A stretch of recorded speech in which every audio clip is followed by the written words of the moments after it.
Hello বন্ধুরা, তোমরা তো অনেকেই জানো যে আমি সেলসে কাজ করি, অনেকে হয়তো জানো। তো সেক্ষেত্রে তো আমার শহরের বিভিন্ন জায়গায় বিভিন্ন অলিগলিতে আমাকে ঘুরে বেড়াতেই লাগে।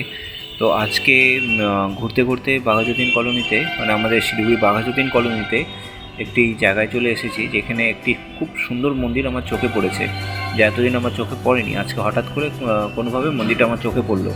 তো মন্দিরটার সৌন্দর্য আমার এতটাই ভালো লাগলো যে আমি ভাবলাম যে চলো এটা শর্ট করে একটা ভিডিও বানিয়ে নিই, শর্ট ভিডিও, আর তোমাদের সাথে শেয়ার করে দিই, যাতে তোমরাও মন্দিরটা দেখতে পারো। এবং যদি কারো ভালো লাগে এবং মনে করো যে না একবার এসে ঘুরে যাবে মন্দিরটাতে, তাহলে এসে অবশ্যই একবার এই মন্দিরটাতে ঘুরে যেতে পারো।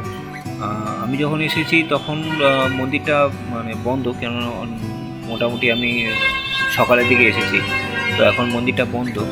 তো বাইরে থেকে যেটুকুনো পারলাম আমি ভিডিও করলাম। ভিডিওতে দেখলাম যে রাধা গোবিন্দর মূর্তি আছে আর মা কালীর মূর্তি আছে। তো বাদ বাকিটা তোমরা একবার দেখে নাও মন্দিরটা কেমন লাগছে।